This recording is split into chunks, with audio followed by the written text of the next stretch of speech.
Instance solennelle à Phnom Penh, Douche vient d'être reconnu coupable. La journée est historique pour le Cambodge, pour les 2 millions de victimes des Khmers rouges, ainsi que pour leurs proches. Il a été jugé responsable de crimes contre l'humanité, persécution pour des raisons politiques ayant engendré des crimes contre l'humanité, des exterminations et des meurtres, esclavage, emprisonnement, torture, incluant des viols et d'autres actes inhumains. Et la liste continue.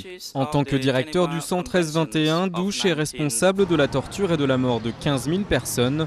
Des accusations appuyées par une longue liste de photos. Douche est le premier responsable des Khmers rouges à être jugé.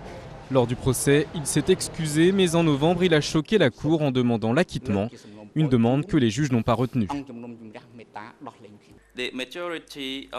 La Cour a décidé, à la majorité, de prononcer une peine de 35 ans de prison.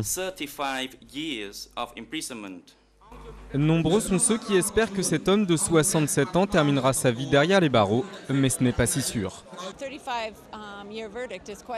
35 ans de prison, c'est une lourde peine, mais c'est une peine raccourcie parce qu'à cause du temps qu'il a déjà passé en prison et la remise de peine qu'il obtiendra en réparation du non-respect de ses droits, il sortira sans doute avant 20 ans. Pour les quelques victimes rescapées du centre de torture de Douche et pour leurs proches, cette peine est tout simplement un scandale. Je ne suis pas satisfait. Pourquoi ? Parce que cet homme a tué des millions de personnes et il va bientôt être libre. Voilà pourquoi je ne suis pas satisfait.